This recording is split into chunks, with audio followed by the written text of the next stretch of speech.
So I grew up so tough that it's hard for men to tell you their vulnerabilities. Yeah. And what was weird about when I met Pun, you know, he made me drive him to see his wife so she could believe that he's with Fat Joe, right? And he's just telling me his life story. People weren't vulnerable at that time. You would stand in a club and you see somebody who's your friend. Good at and cool. you go, What's up? Yeah. you wouldn't even talk. And so I think more like when COVID came around and I turned on my Instagram live and my daughter said, go on live, and we were vulnerable, people got to see the type of person Joe is. Yeah. And it wasn't just Fat Joe the rapper from What's Love or Lean Back or something like that. It was, you know, people couldn't believe that we could be vulnerable in that way. And I like telling my story. I like being transparent. Yeah. I tell you about my wins. I tell you about my failures. I just want to help somebody out there that needs to hear a certain thing. And maybe help them avoid, you know, some pain that you went through. They don't have to do it. That's what I'm trying to do. You know, and during that COVID time, by the way, my friend Chris Durso, who's a real New Yorker like you, we were talking about how there was a moment where we got Dipset on one side, we got the Lox on the other. Jada Kiss murders the state of New York. Oh yeah. And then you go viral for this statement. And anybody who knows, you know, you drop really beautiful gems of wisdom all the time. But you said yesterday's price is not today's. I'm not that guy that I was then, so now it looks different. Do you find at various stages of your life that you can look back and say, man, that's a different Joe? That song was... This song changed my life. Now, this is the first song ever played by pastors in America Ride. The pastors went crazy. I'm watching their Instagram, everything. The pastor's like, I'm all the way up. I'm all the way. I'm like, yo, do they know what I'm talking about on this record? They do not. This was like crazy because I was all the way down. Yeah. I had just came out of jail. Really? They took all my money for taxes. Wow. And it wasn't my fault. To go back to all the way up, you were all the way down. I think there's something to speaking to where you want to be, even if you're not. I think there's something to be learned from, even hearing that story could encourage somebody, because you don't have to be up to be able to still have an outlook that takes you out of where you are. I might not be where I want to be, but I'm not where I could be.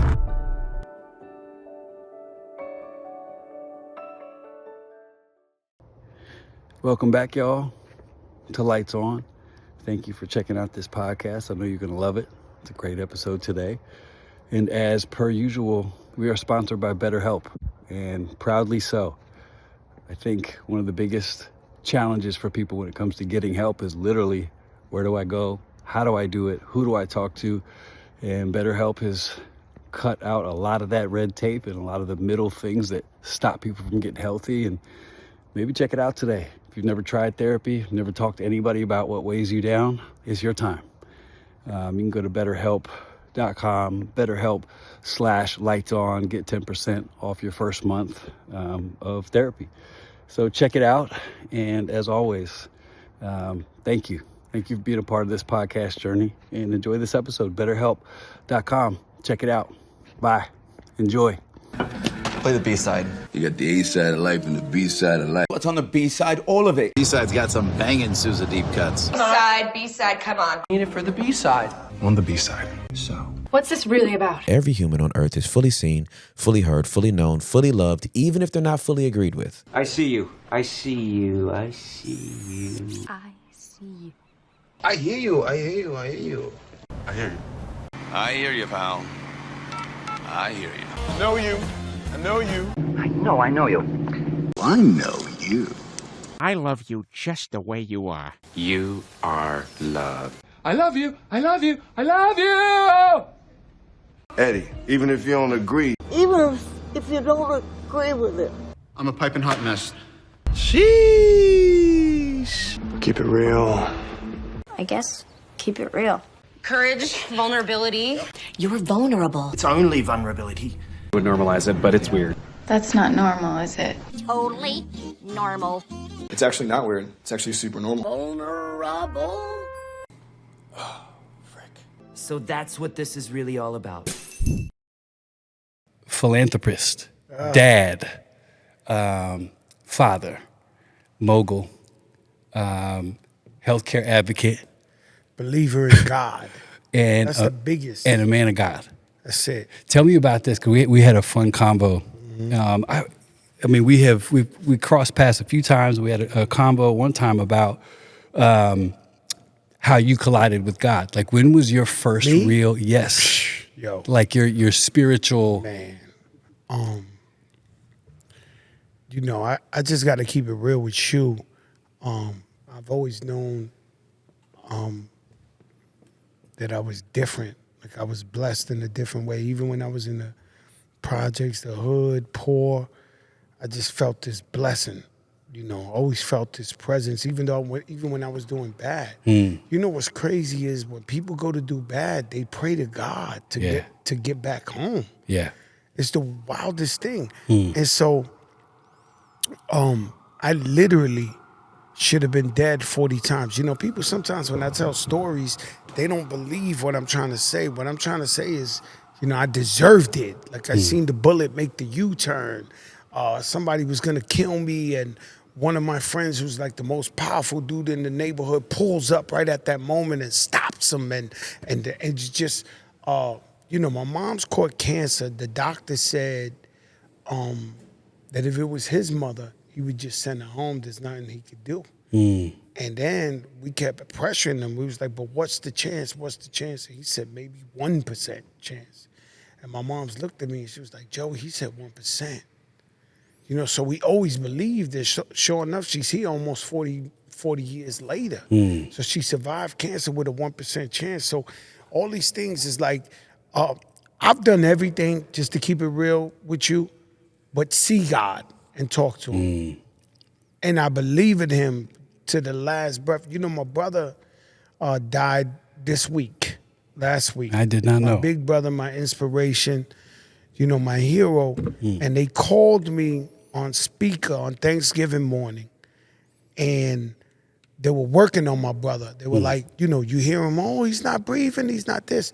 The first thing I could think of is I was like, yo, God, you the greatest. Yo, God, you the best. Yo, God, thank you for everything.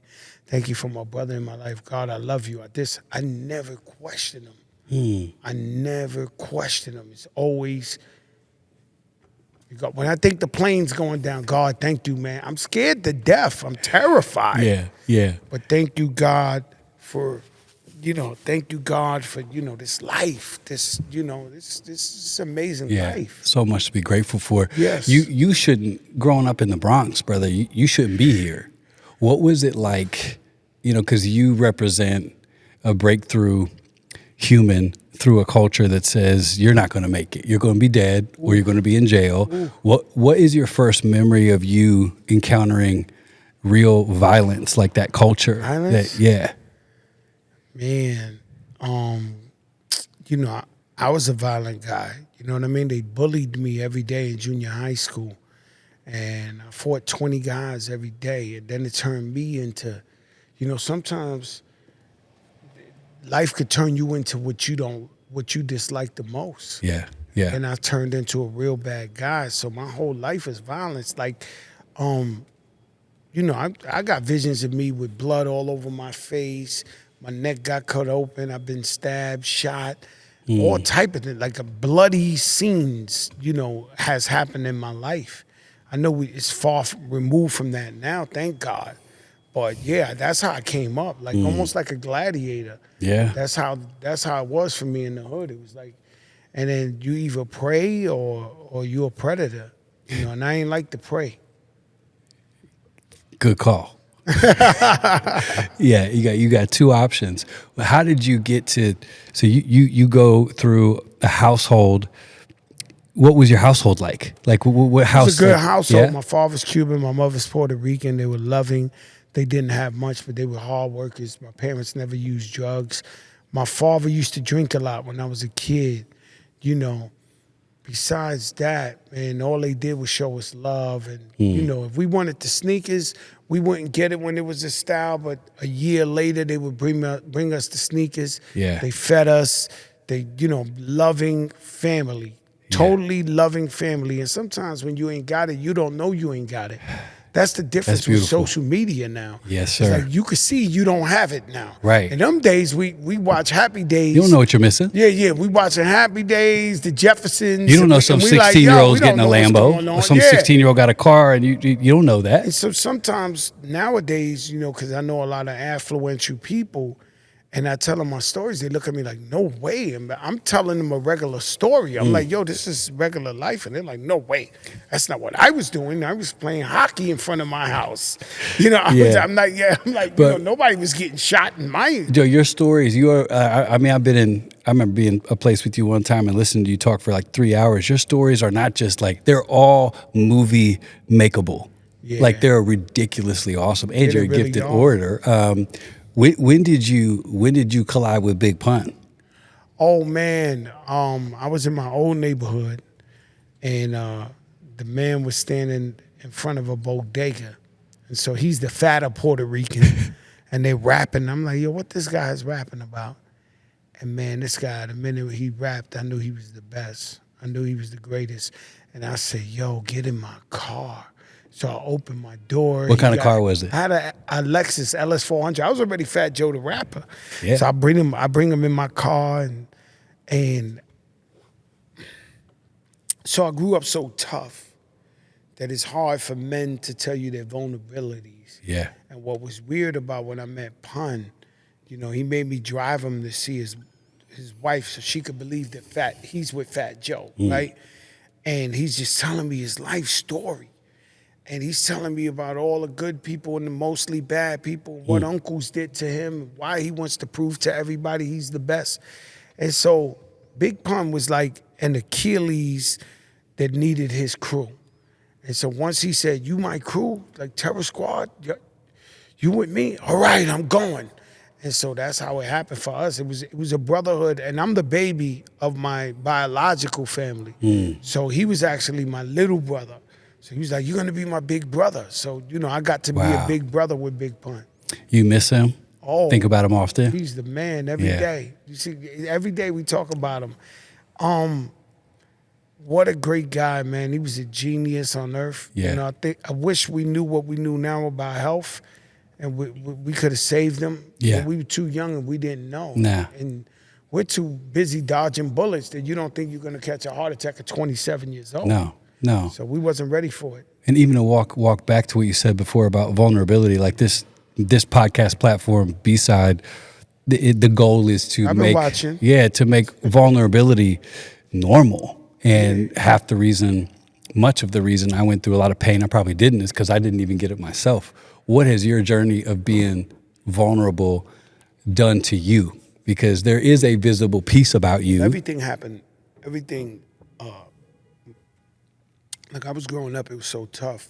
And even in the hip hop game, it was like, sometimes I say stuff, they think I'm lying, but I was with Biggie Smalls every day. Notorious Big, the greatest rapper of all time.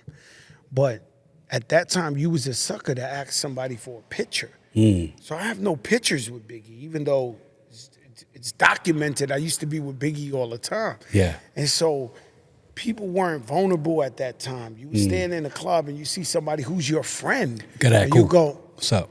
Yeah. You wouldn't even talk. And so I think more like when COVID came around and I turned on my Instagram live and my daughter said, go on live, and we were vulnerable, people got to see the type of person Joe is. Yeah. And it wasn't just Fat Joe the rapper from What's Love or Lean Back or something like that. It was like, yo, this guy's a person. He's a He's real funny, guy. he's witty. He has opinions. And that's when the people started to gravitate to me more. So actually, my vulnerability led to the success that we're having now. Yeah. People couldn't believe that we could be vulnerable in that way. And I like telling my story. I like being transparent. Yeah. I tell you about my wins. I tell you about my failures. I just want to help somebody out there that needs to hear a certain thing. And maybe help them avoid some pain that you went through. They don't have to do it. That's what I'm trying to do. With all the things I've kind of walked through, it's like, man, the least I can do is be honest about it. And during that COVID time, by the way, my friend Chris Durso, who's a real New Yorker like you, we were talking about how there was a moment where we got Dipset on one side, we got the Lox on the other. Jada Kiss murders the state of New York. Oh, yeah. Yeah, and the x-ray's negative. You's a coward. In jail you could never live. And then you go viral for this statement. And anybody who knows, you drop really beautiful gems of wisdom all the time. But you said yesterday's price is not today's. And what I meant was Jadakiss had been saying he's top 5 dead or alive, and he's the greatest. And we do believe that he's one of the greatest rappers. Yeah. But it's hard to say, top 5. You got your Jay-Z's that always come up, Yeah. Tupac's. Like talking about Biggie, basketball Nas. players. Yeah, There's so it's just many. hard. Yeah. Right? And so, but that night, he was supremacy. He was flawless. He was on an elite level. And so when I go on my Instagram and I do the recap, I say, well, any promoter who's been dealing with Jadakiss before, just know that yesterday's price is not today's price. And I realized that, do you know Steve Stowe from the Miami Heat? I do. You know Steve. Yeah. Steve tells me a story. He's been in Miami Heat for 20 years. He's a big boss. He goes in there to renegotiate his price, and the only thing he could think of, he's in there talking to the big boss, and he goes, yesterday's price is not today's today. price. Yeah. Everybody feels like that. Yeah. Whether you work in the supermarket. Yeah, this is a principle in there. Yeah, it's like, yesterday's price is not, pay me. Pay me what I'm worth. Yeah, pay me what I'm worth. You have a really deep compassion, and I think some of it might stem from what you've walked through. Like, can you talk about your son? Because he's special in so many ways, and I've got to see you, in that way. And often the public doesn't get to see that side of you. But can you talk about what it's meant to have a son? He's got Down syndrome. He's on the autistic scale as well. So what has that done to your heart? He's tough. It was tough when I found out that he was autistic. He was born. The doctor told me, and it just was like I got kicked in my chest. Like, here you thinking you got Joey Jr. or whatever, and then it's like, it's gonna be tough. And thank God my mother and father were so strong, and I was only like 18, 19. And when they told me that, it changed my life. And but with all that being said, man, we always say Joey's our biggest blessing. Like, I feel like God would have never blessed me if I would have got rid of Joey. I wouldn't have been as blessed as I am. And so, we stand by it. Like, we believe in that. Yeah. That's like a Fat Joe commandment. It's like he blesses us. Yeah.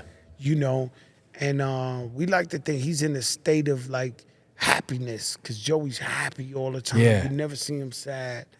And we just proud of him, man. And every time I work hard with him in mind. I'm always like, I got to make sure Joey's straight. Yeah. He's always straight. Joey don't go through a night without somebody watching him sleep. Right. His whole life he's had somebody watching him an sleep. attendant sitting there watching him sleep. And so, we just know he's safe. We know he's happy. And he's the biggest blessing of this family. You've dealt with a lot of heartbreak, betrayal, success. Still dealing with it. Me too, brother. How do you deal with it? What's your method of? Man. Yeah. That's the Yeah. one. That's the question. It's hard because, you try to help people and put them in position of power, people you love. And I often catch them with their hand in the cookie jar. And I get lost for words, because I'm like, bro, you was almost homeless. You lost your wife. I take you in. You're making hundreds of thousands of dollars. That ain't enough. I gotta find you stealing from me too. Like, what's up, bro? Like, I would have given it to you had you asked. Yes, why though? Like, why? And when this happens, and it happens, and the question to you is, can someone avoid temptation of greed and stealing? Because for me, primarily in this position, every single person I thought I could trust that I put in that position, dealing with money, sooner or later I catch him stealing. I just don't have an answer. There might not be one, because the human condition remains the same. So you don't know who you are until you're in a position. So there's a lot of people who would be like, I wouldn't be like that. Well, have you ever been around somebody who's got stuff? It's crazy how quickly people shift. And unless you are intent on making sure you know your boundaries and you're working on yourself, to me, maybe that's the meter. So if you're trying to, like, as I look forward to who to trust as well, I look at myself first. Am I working on me? And are the people around me, are they working on them? Because if you're not, it's just a matter of time before you get hit with something that you're not prepared to handle. So if people weren't working on themselves and then they... It's the one thing that breaks. Yeah, it's hard, but it's hard. Like betrayal, like in that way. Yeah. It just really breaks me, man. And unfortunately, it's happened too many times where I'm like, damn. And then now we are totally legit. We've been very totally legit, but we do move almost mafia-like.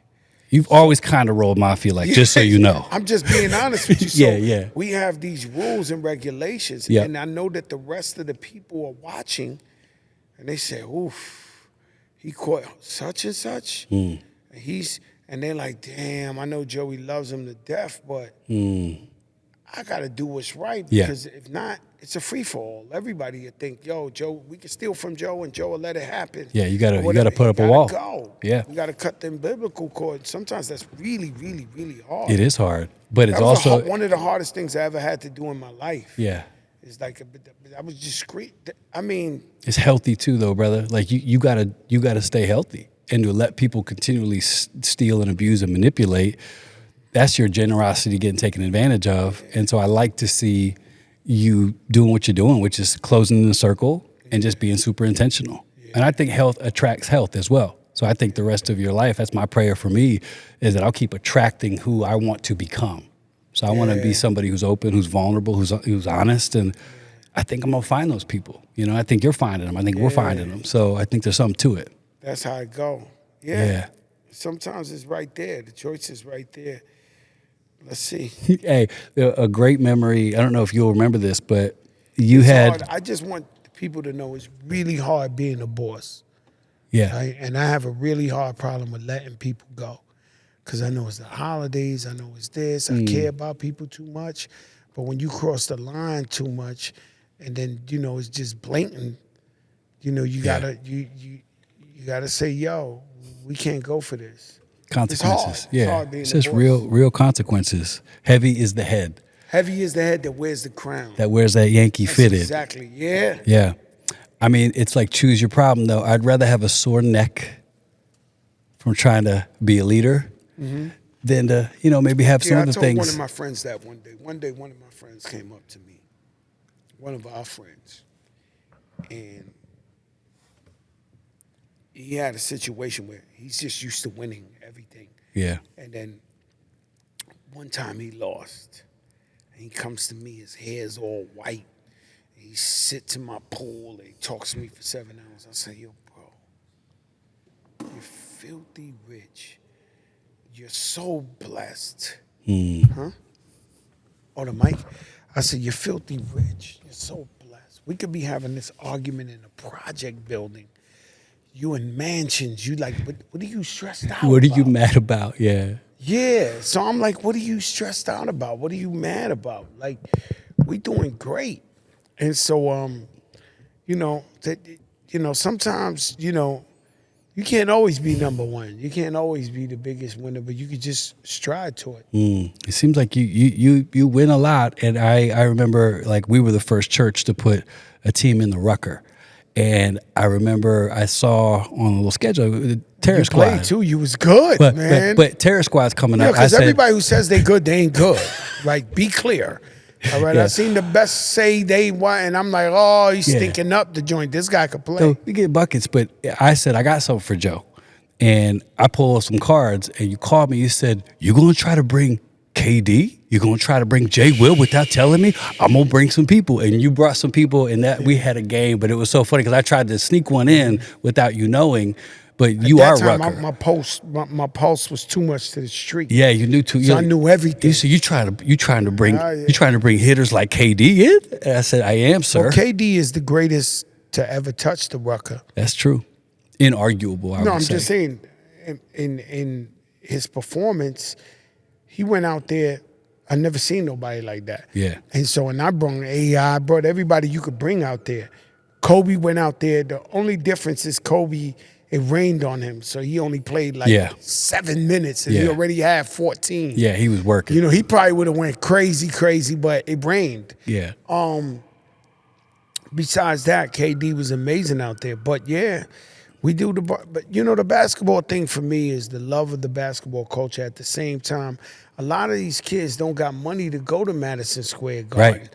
They don't got money to see the stars that they emulate and all that. So my biggest bargaining, because what are you going to tell a basketball player that's a superstar that's filthy rich? I have to tell them, yo, there's kids that's never going to see you that practice your moves in the snow. Yeah. They love you. They idolize you. You got to come out here and show them yeah, your love. you got to come out here. That's what it's all about. Yeah. We sat next to each other at an epic Nets game where Kyrie hit that little step almost into us. Remember, you're not a Knick guy or a net guy per se. You're a New York guy. That's how I'm a Knick guy. I mean, Knick by blood, but they might have been playing the Knicks. They That's played the why. Knicks, and he rolled the board towards me. He was disrespect. I remember. Let me tell you something. I don't think it was straight disrespect. I did Carmelo's podcast yesterday, and I forgot to say Shout out to Melo. Because I was the last guy trying to bring Kyrie to New York, and I remember rolling on the floor begging him, please, because it was like, if he came, KD came. So it was like, it was a 1-2 punch. I was like, please, not the Nets. And I was begging, like, you never seen Fat Joe like this. And he was like, yo, man, I gotta tell you the truth, Joe. I hate the Knicks. I'm from New Jersey. I said, oh, Lord, we're done. We can't win that. And Jay-Z hits me while I'm doing that, like, yo, leave him alone, Joe, leave him alone. Like, everybody knew Joe's begging this guy, not letting him leave, harassing him, but you know, that's the love of the Knicks. That's the love of the game in general. I think I found, and I want to know what you think here, like when you think about an experience, do you find it crazy to go, I'm not that person I was when I had that memory? Meaning, like, I have been in New York the last 2 days, and I was walking my friend Charles around. I was remembering when I first got here with my family. My 2 girls were little. My son was really little. And New York seemed so big. Big and moving. But I'm not that guy that I was then, so now it looks different. Do you find at various stages of your life that you can look back and say, man, that's a different Joe? All the way. Okay, here's what I want to do. I'm going to play, Charles, you got your, I'm going to play you some songs, and we're going to stop it. I want you to tell me where I was at in my what life. that Joe was like. All right. All right, hit that first one, Pastor Metcalf.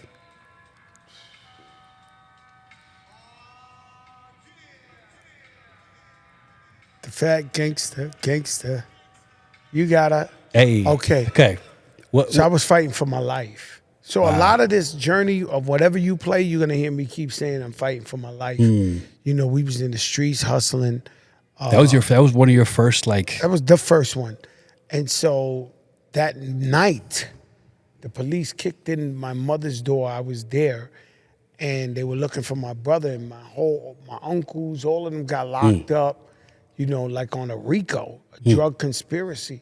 So I'm thinking, because I had retired because I'm making music, but I thought I was part of it. They put the handcuffs on me, and then they let me go, and they said, it ain't him. So I thought they was trying to stop that. And the next morning, we shot the video to Flojo. And so Flojo is just like showing them, you know, my hood, my block, where I come from, what I represent, just telling them what I knew. But it saved my life. You know, there's no way around that.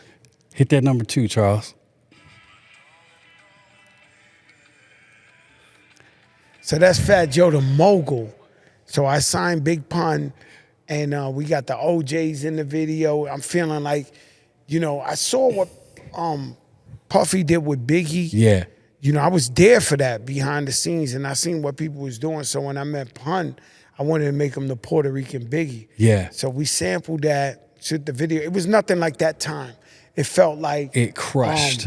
It crushed, and it felt like, you know, I'm a big mogul now. They was looking at me different, like a Puerto Rican Puffy or a Jay-Z or something like that. Yeah. Felt good. So you're doing good at that. When that thing hit, it was popping. Oh no, not popping. It was nothing like it. You know, Big Pun was like the Latino Robin Hood for all Latinos. So you weren't making money right then. I was, but you know, my projection was going up. Yeah. So I was going up as a rapper, and when I found him, I stepped back to promote him and use all my assets because I knew he was the best. Yeah. To blow him up. But I had money at that time. Did I have big money? No, but I had money at that time. Yeah. That's wild. And play the next one, sir. Well, Big Pun passes away. Yeah. My sister passes away. My sister was giving birth. She lost the baby. She was in a coma for 8 months, and then she passes away. My grandfather passes away, all at the same time. And so I went to a real dark place. I was in super depression. So I went and got therapy. And what this is while I'm going through this. I meet Irv Gotti, I meet Ja Rule. They the biggest. They're like Drake. Yeah. Right? And so I meet them, and we took a liking to each other. One night, my phone rings. You still got the house phone in the house. It's like, yo, this is Irv, this is Ja. Come in studio. I go down there with my wife, and they play this. It was the biggest blessing in the world. That song was... This song changed my life. It changed the genre. Because nobody... That song made me rich. That song Play it there, again. Run that thing back. That song right there changed my life. I didn't see black or Spanish people for like 2 years. I was like Jelly Roll. I was Jelly Roll at that time. They didn't figure out as Fat Joe the Gangster. They thought I was Jelly Roll. White college kids all over America. Z100. Z100. Welcome to the Z100, Valley. Play Joe's song. Yeah. Pensacola, Florida. Like, you know, I was like, it was just me, Pink. You know, I was performing with like Pink, all these big groups, Christina Aguilera, Fat Joe. It was the weirdest thing. Did you see it coming? Did you know that song was going to do that? No, I knew that song was a hit. You did? You know, and them boys, they ain't miss. They don't miss. So it was a super smash. It was a super smash. Yeah. One thing I do know is a hit.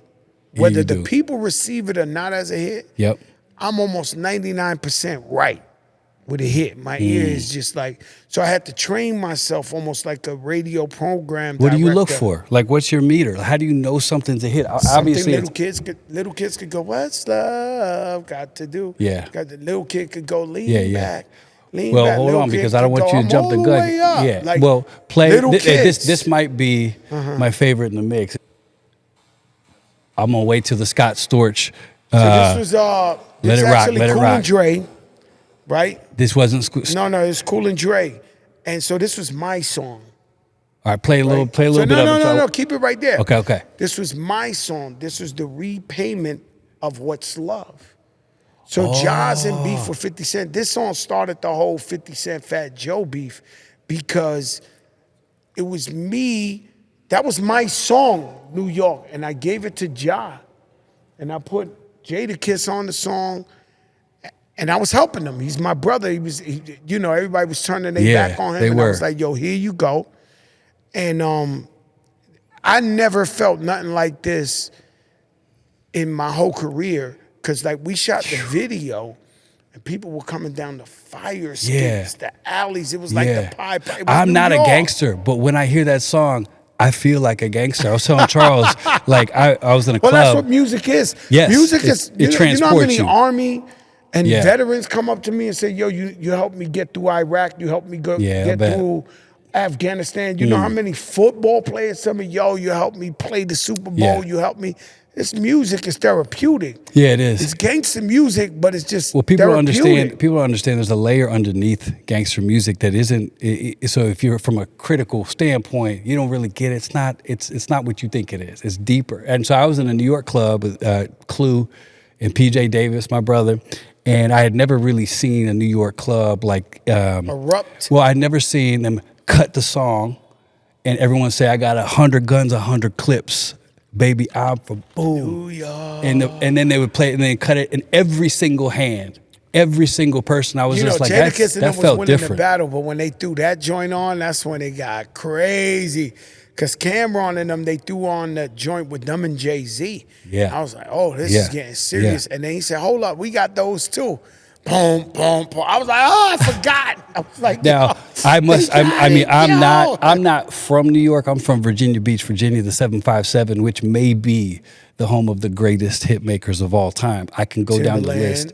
Well, we'll go Teddy Riley. We got Timberland. We got Timberland. You got my Pharrell. guys, Pharrell, and my Pusha guy. T. You got the Clips. You got the Clips. Malice or You No got Malice. Missy. You got Missy. Oh, Genuine. All of them is from there. That's so. I feel like I want to say Jodeci is from there. Jodeci is from there. Yeah. What's the guy, the producer of they from there? Yeah. Jodeci. Oh no, y'all got a mean crew. We're right there. So for me, New York made sense to me because Hampton Roads, Virginia Beach, Virginia, We would 757 every summer. Yeah. So we would go down there to Virginia Beach and hang out. AI's from Bad News, VA. Yeah. You got Michael Vick. The over whole there. crew. You got a crew. And then Percy there's Harvin. some states that don't have nothing, right? Like, no disrespect. No, call one out. What's a state? No, I can't do that. Call one out, Joe. I can't do that because I love them all. I'm a hip hop Hey, politician. I love remember them what Michael all. Jordan said? What? Republicans buy sneakers. Yeah. Why you don't get politics? Listen, I love them all, but there's yeah. some states that deserve to have superstars like that. Yeah. You just called out a town. Yeah. And you got more than enough people. You got Allen Iverson there. So I was on a young AAU team, and we practiced at Bethel High School. And Allen Iverson used to roll up, pop his trunk, and give people everything they needed. Mm-hmm. Wow. They called him Bubba Chuck. He was. You know what's crazy? I met Allen Iverson. It's crazy to meet. Shout out to AI, wherever he's at today. Golly. He's in Philly. Me and you are wearing these camouflage on, right? Yeah. So I do my first show in Virginia, Flojo. And when I come outside, it's like a dark parking lot. And the dude walks up with like 30 guys. And they're all in army fatigue. And the little guy in the front is walking in, and he's like, yo, what's up, Fat Joe? I was like, what's up? He was like, you don't know me, but you gonna know who I am. I said, who are you? He's like, I'm Bubba Chuck. I'm AI. Yeah. He was like in high school. He had 30 guys with him. Yeah, dude, and it was rough. And he became AI. Like, it was the craziest thing. You would have loved it. So that team at Bethel, he had a two-guard next to him named Tony Rutland, who went away. But that team, that Bethel team just transformed. Together. Oh, my gosh. It was cold-blooded. Hit that track, Pastor. You recognize this one?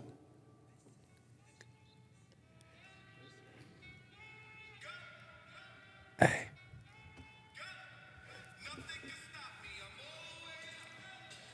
Now, this is the first song ever played by pastors in America ride. The pastors went crazy. I'm watching their Instagram, everything. The pastor's like, I'm all the way up. I'm all the way. I'm like, yo, do they know what I'm talking about on this record? They do not, sir. They're going crazy. Yeah, Every week I'm seeing a new pastor somewhere. I'm all the way up. Like Fat Joe says. I'm like, yo. And this was like crazy because I was all the way down. Yeah. I had just came out of jail. Really? They took all my money for taxes. Wow. And it wasn't my fault. And the accountant did. I don't want to explain it That's in okay. every interview. You don't have to. But no, I swear to God, I'm the only guy, right? So, I'm a tough guy.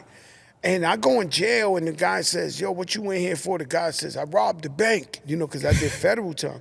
The other guy, what you got? 20 kilos.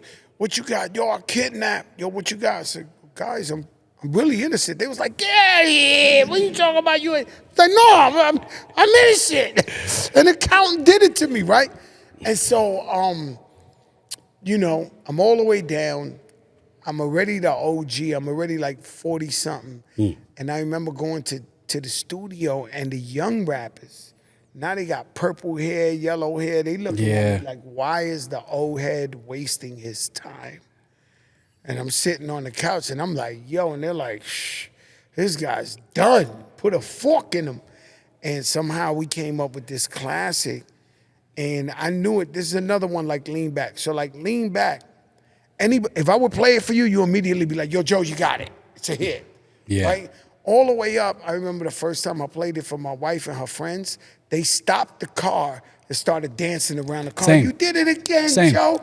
You did it again. I was like, yo, but this one, I was broke. I was like, please. I did not know that you were hurting at that time. Oh, big time. I went through the feds. They took millions and millions of dollars from me. It's tough, And man. somehow they know how to take it to the point. They really do. Like, if Some you got gi- $5 some million gifted- in there, they take It's some 4 million, gifted brothers. 900, 9.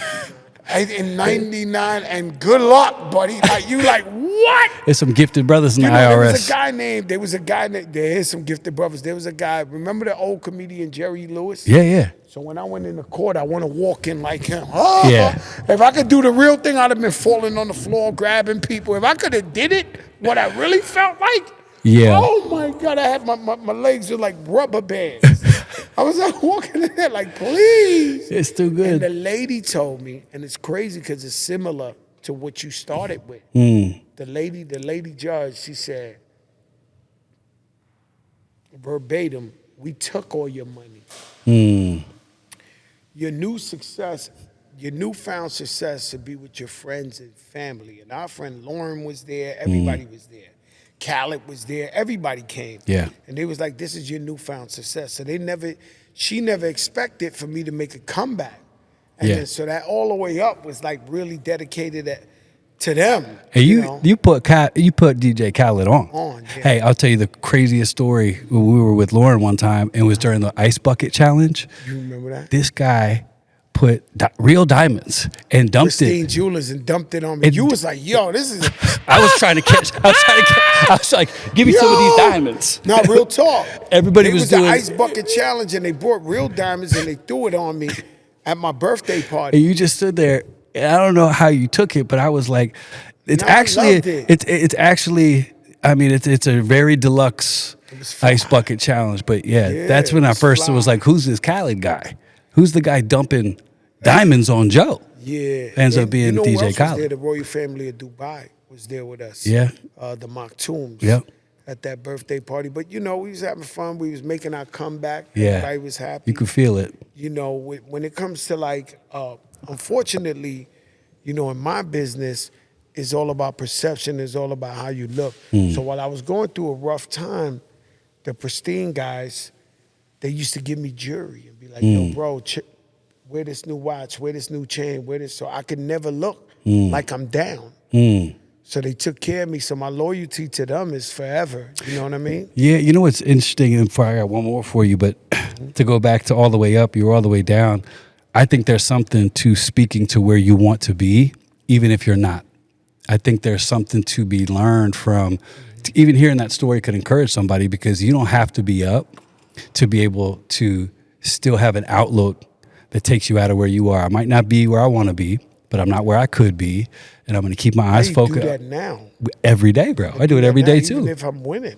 Yeah, Even if I'm it's a winning, permanent one. Yeah. We got a product out. It's called Rewind the Time, where people paint your. I'm looking at you. I said, "There, he could use the rewind it." You know what I'm saying? Well, I got a story why with that. fight the time when you can rewind? I did put some Just for Men in there, but you called me. No, we don't mess with. No, here you called me years ago and you said I'm doing something. Yeah. I'm giving Just for Men a run for their mother-loving money, and I thought only Joe could make Just for Men an enemy organization in one phone call. And you said, no, I'm going to do this thing called Rewind, and then my life shifted. Next thing I know, I see Travis Kelce. I'm like, that's my spot. Yeah, I knew because before you started it, you told me about call it the blessed package. You told me about the dream, but I just got it trimmed up. I feel like some of the gray. Yeah, I need to get a package from you for sure. We're doing phenomenal, thank God. Yeah, it's an amazing we got thing. It in Sally's Beauty, and we got it in CVS. CVS, Sally's. To get it in another big thing. Okay. And so today we had a Zoom, and even though we're doing great, you still have to project. Got to. You got to still look at the prize and be like, hey, guys, I really want to be in your company. I really want to be in your stores. Why? Because this and this. So no matter how good you do, you always got to project to be better. Can't settle. Always could be better. And that's what I learned through my situation when I was all the way down, is that it could always be better, and you could work harder, and enough is never enough. So I thought I was rich. I was living good for 15 years straight. When they took all my money, I was like, oh, I didn't know this could happen. And that's a very scary feeling. Most people don't like feeling like that. No. For me, it gives me a newfound hunger to where I'm just like, when I feel the butterflies in my stomach, I got to go out there and get it. And so I don't never really panic. I just work harder and you know, cut how I spend and just, you know, but a lot of people panic. So you see people who have a lot of money who are very frugal because they scared of that feeling. Yeah. It's a terrible feeling. Anything based out of fear is gonna hurt you eventually. I think. But we got one more on that list. You already know what it is, but I want to.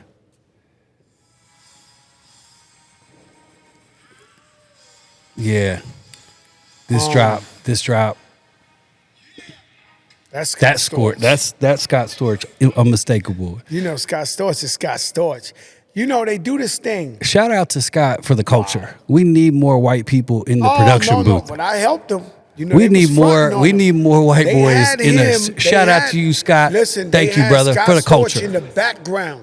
He was like Santa's elves. They had him in the background making all the hits and wasn't giving them no credit. Yeah. And so when I did that with him, he's the first guy. I said, Scott Storch, what's up? You know, that was it. Changed his life. After that, he had cheese lines around the block. But you know, Scott Storch, let me tell you a crazy thing. So they got this thing that Spotify sends out at the end of the year, and they go, okay, you have 200 million listeners, you have 500 million. Yo, Scott Storch, he posted, maybe one of your guys could look up Scott Storch Instagram. It says, on the Spotify thing, it says he has more streams than 99.9% of artists on Spotify. Yeah, it was like billions and you got it? Let me see it. What does it say?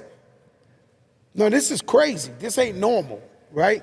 So this is on Scott. So 51 billion streams, 291 million, 53 billion, and it says on there, that's more than 99% of the industry. This is Spotify. And there's still people who might not even know who Scott Storch is. That's what's crazy. And that's Pharrell's like that. If you look at Pharrell's bio, you're like, no, Pharrell's big too. But yeah, those behind the scene guys are what make it special.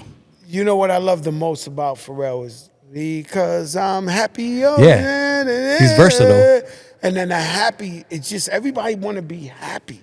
Well, tell me this, because we're gonna let you go because I know you are under the weather, and it means so much to have you come through. I mean, it's amazing. This new album, you know, he had me meet my guy Joel Osteen. Yeah. And so Joel Osteen was in town, and I said, "Yo, Carl, can I meet Joel Osteen?" He said, "That's my man." He put him on the phone with me. We hung out with Joel Osteen. I could not believe that. I was like, you know, I love him. You know what I'm saying? Yeah. I was like, yo. Yeah, he's kind. He's kind. I think this new album, yes, which drops December. What day is it today? Please, church people, get the clean edited. Please. Why? Buy the dirty version. We won't buy the dirty. We'll buy maybe a cleaned up. I'll listen to Let me tell you, both. when I make music, he knows me. I'm a family man. I'm a God-fearing man. I give back every chance I get. But when I do my music, I'm like a Al Pacino or a Robert De Niro, or you know, I'm playing a character. Yeah. That's like, you know, Yeah. Don. You know, so the music gotta emulate that, but that's entertainment. You know, I said that, you know, recently when one of the young brothers was on trial, Young Thug, and I don't even know him. Yeah. But I was like, if you're gonna take a story that someone made up in the head and try to convict them in court with that, that's crazy. Like, because I make up stuff all the time. Right. Yeah. You know? Yeah. I mean, and then it gives you that juxtaposition of not knowing who's real, because there's some dudes who are living a character. It's just entertainment. That's all. So Fat Joe's a real person, but he's entertaining. Yeah. And so that's the same with all these guys. So to take a song that you made up, like right now, I could pick a kid outside the street, right in front of the church, and tell him to rap. He'd be like, "My Lamborghini is purple. I got a house. This guy ain't got 2 quarters in his pocket." Right. He stole his transit pass. Yeah, he stole his transit pass. We're gonna take him and put him on trial and say, "Yo, he stole a purple Lamborghini. Right. He robbed a bodega." Be like, "Yo, my man, like, what's going on here?" You know, so music is entertainment. So why do a new album at this point in your life what is your passion behind it? I just can't wait love to hear music, it. Yeah. And you know, I don't get high. I don't smoke. I don't drink. Yep. And I realize what gets me high is dropping music. Mm. And so there's nothing like it. Like tonight, I got a listening party. The who's of bloggers are there. I can't wait to tell my story and just press play, and they can hear it, and they're like, "Wow, Joe still got it." And unfortunately, a lot of our artists, I mean, the most incredible artists of all time, they deteriorated while they got older. Mm-hmm. I got better. You did. You know, so this is a marathon for real, like Nipsey Hussle said. So with me, I'm actually better than ever. And so my race of when I used to be standing next to these guys and they'd be like, yo, get Fat Joe out the picture, because these guys were so much better than me. Now I'm like, yo, let's try to help these guys get in the picture, because I'm on fire right now. I'm glad you're on fire. I can't wait to check out the album. What's the album called? I Love You. It's called The World Changed on Me. But I wanted, what the church people gotta know, okay, is that you can't always preach to the converted. You gotta preach to the people with broken wings. Because somebody might look at Fat Joe and say, yo, he curses. He did. You always understand. I swear to God, you know, the biggest pastor in America, he would hit me up and say, yo, Joe, you know you're a preacher. I know you don't want to be one, but you are. You're talking to these people. You understood that, right? But what they got to understand is that we all God's warriors. And he taps us in a different way. Yeah. So there's people who will listen to me that don't listen to other guys, and I'm telling them every chance I get about how great God is. How, you know, he's the Q. I'll tell you something, right? I tried everything in the world. I'll leave him with this. I tried everything in the world. Criminal, everything, right? And I just kept falling into some type of hole, or it didn't really totally work, or didn't this and this and that. So one day I'm sitting in my couch. It was around the tax time. And I said, oh, wow. It's God all along. It ain't no gun. It ain't no tough guy. It ain't no this. It ain't no that. If you fully believe in God, but you got to fully believe in God. See, I don't understand somebody who tells me, yo, I'm thinking of, I don't get it. Like, I'm just don't even, I'm like, what? Yeah. If somebody shot me right now, my last 3 seconds would be praying to God. Like, are you nuts? Like, I got you. I figure it out. And then I run to Khaled's house. So Khaled's house, he got this huge mansion. He got 4 security with machine guns outside at all times. I get there, they're not there. I walk in the house, his family ain't there. They there all the time. The staff ain't there, right? So I walk through and I walk to the back. It's just Khaled. And he's in a jacuzzi looking the other way. So I go, Khaled. He doesn't turn around. I said, Khaled, I've been talking to God, and he jumped up so fast. I said, God is the greatest, God is the greatest, God is the greatest, God is the greatest, God is the greatest. And I got upset with him because I said, he knew. Why not pull me to the side and say, yo, bro, it's God. Yeah, wow. Why don't at least give me the kickstart? Let me know what's the key to the promised land. But I knew by his response, I was right. I was like, wow, and he knew. He was like, yo, Joe, you always been with God. You just didn't know how to do it. Now you know, now you understand. And then sometimes, I'm not gonna lie to you, because he prays to Allah. We pray Jesus Christ, right? But sometimes I'll do some type of interview or something, or say something crazy, and Khaled will call me to his house. On my album, I said, on this one, I said, Khaled, he's my angel. Keeps me out of violence and keep me living faithful, right? And I mean it. That's a bar too, yeah. He'll check me and be like, yo, come over here.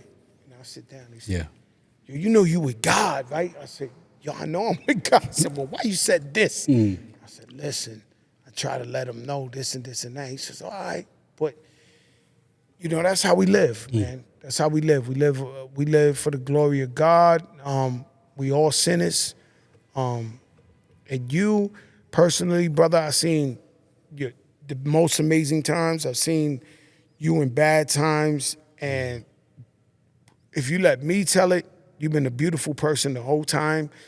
You've been a person of the people. I believe in you. I love you.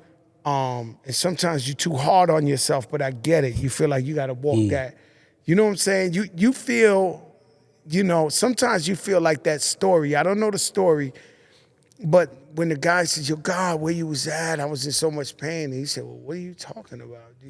You seen the two, I was carrying you. Yeah, the footprints. The footprints. Yeah. I was carrying you. What are you talking about? I was there all along. You couldn't walk. I was carrying you, right? And so, don't be so hard on yourself, man, because you inspire me, you inspire so many people, and this is just part of your journey. And in life, I've noticed most that when you go through the toughest things in life that you don't understand, is always God getting you stronger for the future. Yeah. You know what I mean? Yeah. And me, like I just said, whenever I catch somebody stealing from me or something, it's always around the time that I'm about to get blessed on another level. Yeah, something else So going God on. says, yo, this guy got to get out of here. We can't let him tap these pockets over here. And as hard as it seems, that's what we got to deal with. Love you. Hold brother. on, I want to say something to you. I think, we need you. You're making a difference, and I'm grateful to know you. I look forward to seeing what's in front of you. It's just going to get better, and I'm going to pray for you. I'm not going to let you leave here. Lord, I thank you that Jesus, you saved our lives. There's just no way either one of us should be sitting here, but you saved us. So I pray for Joe and his family that you give him grace and you give him wisdom, and that Jesus, you keep on opening doors that only you can open, and you protect him and give him the wisdom and the clarity he needs to continue to be all he's becoming. And we're grateful for you, Jesus. If not another thing happened, we're grateful for the grace that's already saved our life. In Jesus' name, amen. Amen. Lights on, Fat Joe. Say the name. Joey Crack, Say the come on, name. say it.